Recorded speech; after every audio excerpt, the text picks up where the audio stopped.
안녕하세요. 오늘은 민수기 32장입니다. 요단 동편에 정착하는 지파들 이야기가 나오고 있죠. 성장하는 이스라엘의 모습을 보여주는 거라고 말씀을 드렸어요. 스토리를 간단하게 기억해 보죠. 루벤, 갓지파, 그리고 므낫세 반지파는요 목축을 주로 했어요. 근데 요단 동편에 자기들이 이미 점령한 땅을 보니까 목축을 하기에 이 땅이 굉장히 좋은 땅이에요. 굳이 가나안 땅에 들어가서 땅을 분배받을 필요가 없게 느껴지는 거죠. 그래서 이들이 모세를 찾아갑니다. 저희한테 그냥 이 땅을 주세요. 저희 여기에 정착할게요라고 모세에게 얘기해요. 그럼 모세가 그 말을 좀 오해해요. 그래서 이제 그들을 이제 혼내죠. "야, 지금 니네가 이렇게 힘 빼는 얘기를 하면 어떡해? 너희들이 이스라엘 백성들을 낙심하게 하고 있다. 이 위대한 전쟁을 이제 시작해야 되고, 그러니까 하나님의 사명을 따라서 하나님의 나라를 세우는 전쟁을 하는 거지. 니네가 먹고 살 만해진다고 너희들은 빠지겠다고 그게 말이 되냐?" 막 이렇게 모세가 뭐라고 하니까, 아니 그게 아니라 그런 뜻이 아니고요. 저희가 정착은 여기서 할게요. 하지만 전쟁에서는 빠지지 않을 겁니다. 가장 앞서 나가서 싸울게요라고 얘기하면, 그때 모세가 그러면 돼라고 얘기하는 장면이에요. 이 장면이 왜 중요하냐? 이 지파의 고백이 굉장히 중요한 고백을 담고 있기 때문에 그래요. 이 지파의 고백이 뭐예요?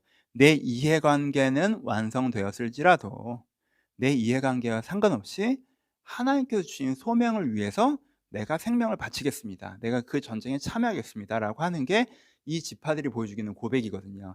이게 이스라엘 군대에 가장 필요한 고백이라는 거죠. 여러분, 이게 되게 간단한 거예요. 내가 잘 먹고 잘 살려고 직업군인을 해. 이 전투에서 이기면은 전리품을 많이 딸 수 있을 것 같아서 전투에 참여해. 이런 군인과 내가 지켜야 하는 나라가 있고 지켜야 하는 가족이 있어서 생명을 걸고 싸우는 군인과, 누가 진짜 강한 군인이겠어요? 강한 군대겠어요? 그렇죠? 이런 사람들은 이길만 하다고 하면 싸우겠지만 이거 지겠는데 하면 다 도망가겠죠. 왜요? 난 이겨서 뭐 얻어먹으려고 한 거니까. 내 이해관계를 위해서 싸우는 거니까. 그렇죠? 하지만 이런 사람들은 내가 지켜야 될 것이 있어서 싸우고 이루고자 하는 게 있어서 싸우는 거기 때문에, 우리나라 독립운동가 이런 분들 이루고자 하는 것들이 싸우는 거기 때문에 자기의 이해관계는 상관 안 하고 그 목적을 향해서 투신하죠. 이런 사람들이 강군이죠. 그렇죠? 이런 사람들이 하나님 앞에서 가장 필요한 사람들이고 하나님의 군대고, 그렇죠? 이렇게 싸워 나갈 때 하나님의 나라가 이루어질 거 아니에요. 이런 군이 있는 군대가 어떤 전투에 승리할 수 있겠습니까? 그렇죠? 이런 게 있어요. 그렇죠? 그걸 지금 이 사람들이 고백적으로 보여준다는 거죠. 그리고 실제 이 사람들이 나중에 뒷부분에 보시면 그렇게 싸우고 많은 전투 앞에서 가장 앞에서 싸워 나가는 모습을 보여줍니다. 이것이 이스라엘에게 필요했던 것이었어요. 이게 여호수아 때, 이게 뭐 뒤에 나온 얘기지만 두 가지 모습이 다 나와요. 여호수아 군대 전성기 때는요, 이 사람들이 하나님 나라와 내 가족과 민족 백성을 위해서 싸운다라는 딱 고백이 있어서 너무너무 강한 적 앞에서도요 생명, 그러니까 두려움 없이 달려나가요. 목숨을 걸고 달려나가요. 그래서 엄청난 승리들을 쟁취하거든요. 그렇죠? 근데 이제 이런 이 모습이 있는 거죠. 내가 내 이해관계를 위해서 싸우는 것이 아니라 하나님과 하나님의 백성들을 위해서 싸운다. 내 생명을 던져서라도, 이 고백이 있는 거죠. 그렇죠? 근데 이제 나중에 여호수아 후기에는 진짜 가나안 땅 대부분을 다 차지하고 난 다음에는, 그리고 또 마지막에 점령이 좀 힘든 지역만 남았을 때는 이 사람들이 굳이 저기까지 가서 못 싸워, 하나님께서 가서 싸우라고 하는데 굳이 거기까지 싸워, 여기서 먹고 살만 한데, 그러고 안 싸우잖아요. 그래서 이제 사사기라는 어두운 시대가 시작되는 이유가 되죠. 그렇죠? 그러니까 이 모습이 얼마나 중요한지 알겠죠. 그렇죠? 내 이해관계에 맞아서 이렇게 하는 건요, 제대로 할 수가 없어요. 끝까지 할 수가 없어요. 어느 점에서 내 이해관계가 충족되면 뒤로 빠져버리겠죠. 그럼 하나님의 일이 정말 이루어질 수가 없죠. 이런 군대는 위대한 승리를 이끌 수가 없다니까요. 그래서 지금 이 32장에서 하나님의 군대에 대한 모습을 보여주는 거죠. 31장에서 하나님께서 싸우라고 하시면 두려움 없이 싸워야 될 적과 싸워서 이기는 모습을 보여준다면, 32장에서는 내가 내 이해관계를 위해서 싸우는 것이 아니라 정말 하나님의 부르심을 향하여 싸워나가는 군인의 모습을 보여주고, 이런 군대가 하나님의 군대다, 이런 군대가 하나님의 승리를 끈다라고 우리가 말씀해주고 계시는 것입니다. 적용해보죠. 두 가지. 여러분, 우리가 나라를 위해서 헌신하신 분들을 향해서 존경심을 갖잖아요. 그래서 뭐 이순신 장군 뭐 배 몇 척으로 막 싸우고 이러면 존경하잖아요. 그렇죠? 독립운동가로 존경하잖아요. 자기 이해관계를 넘어서 나라와 민족을 위해서 헌신하신 분들 우리가 존경합니다. 그렇죠? 근데요, 이런 표현 어떨지 모르겠지만 하나님 나라를 위해서 헌신하신 분들, 내가 먹고 살기 어려워지는 걸 감수하고 유명해지지 않고 그런 거 다 상관없이 뭔가 내 것을 포기하면서까지 하나님 나라를 위해서 헌신하고 신앙을 위해서 헌신하고 뭔가 주님의 소명에 따라 살아가는 사람들을 다른 신앙인들이 볼 때 그냥 막 존경한다 이렇게 보기보다 좀 안쓰럽게 보면서 '아 뭘 저렇게까지 해야 되나?' 이런 시선이 있다는 걸 가끔 느껴요. 그러면 그런 시선을 갖고 있다는 건 그 사람의 기준이 뭐라는 거예요. 신앙생활은 하나님이랑 나랑 이해관계가 맞아서 하나님도 좋고 나도 좋은 지점까지만 하면 좋은 거지, 난 손해 보고 하나님께만 유익되는 지점까지 가는 건 좀 심하게 하는 것 같아 라는 생각이 있는 거죠. 그러니까 주를 위해서 헌신하고 뭔가 자기 것들을 포기하고 이렇게 하나님 나라를 위해서 살아가는, 헌신적으로 뭔가 하는 사람들을 보면 '아 저건 좀 아유 대단하시긴 한데 좀 별로다.' 이런 느낌인 거죠. 여러분 그런 느낌이 있다면 고민해 보셔야 돼요.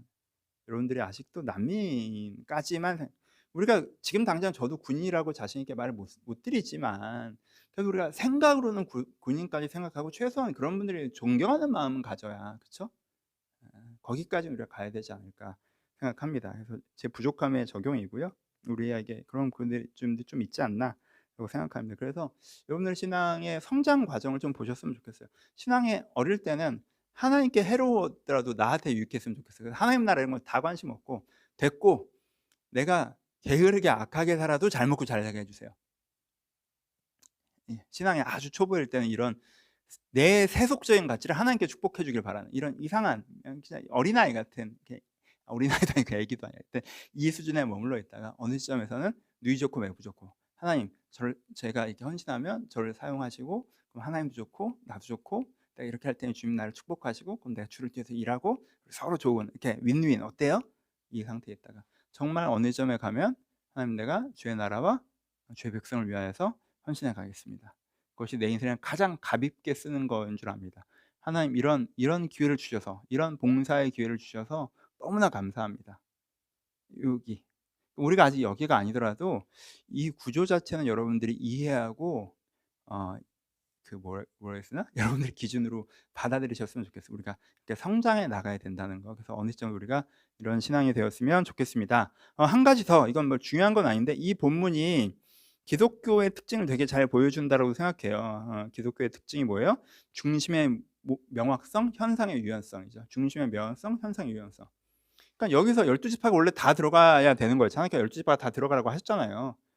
근데 요 부분 요 두 지파 반이 저희는 들어가진 않아요. 하지만 그 중심의 고백은 동의하고 동참할게요. 근데 들어가는 건 안 할래요. 여기가 조금 더 편하거든요. 라고 그럼 그렇게 해. 이게 하나님의 나라의 특징이에요. 되게 재밌어요.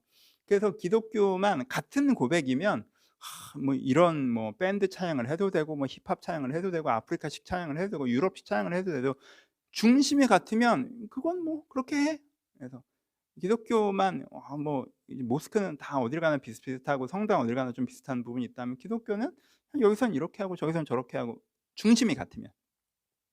그래서 여러분들의 삶에서도 하나님이 넌 꼭 여기서 이렇게 해야 되고 저렇게 해야 되고 운명론적으로 여러분들의 행동과 지침, 방법 이것을 진짜 기계적으로 다 결정하신다고 저는 생각하지 않고, 그렇게 가기보다 중심을 되게 중요하게 생각하신 다음에 큰 흐름 속에서 방법적인 유연성이 좀 있으세요. 그러니까 그런 것들을 요 부분을 통해서 또 볼 수 있다라는 것도 뭐 재미삼아 큐티해 보셨으면 좋겠습니다. 32장 우리가 하나님 나라를 위해서 헌신하는 군인까지 꿈꿔 봅시다. 아직 당장 그러지 않더라도 꿈이라도 방향성을 그렇게 잡아보는 게 필요하다라고 생각합니다. 감사합니다.